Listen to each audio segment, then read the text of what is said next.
Now, I want you to know that this socks on the floor story became sort of a mantra in my vernacular to the extent that I was once speaking in Chicago, and I was speaking to a group of women.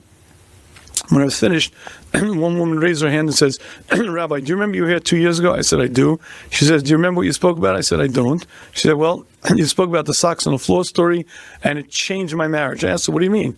She said, well, in my case, it wasn't socks on the floor. In my case, it was jackets. Sunday, my husband would take off his jacket, leave it on the dining room chair. Monday, he'd be wearing a different suit, take that jacket off, leave it on the dining room chair next to it. Tuesday, another jacket. Wednesday, by Thursday, his entire wardrobe was in the dining room or on the chairs. I said, okay, what used to happen? I used to yell, I used to scream. How'd that work out? Not so good. So it changed. She said, well, you told us that story about the socks on the floor, and I decided it's not worth it. Now, Sunday night, he puts the jacket on the chair. I take it upstairs. Monday night, puts the jacket on the chair. I take it upstairs. I said to her, how's your shalom bayis now? She said, it's beautiful. I asked those women in the class to stand up and clap. But why?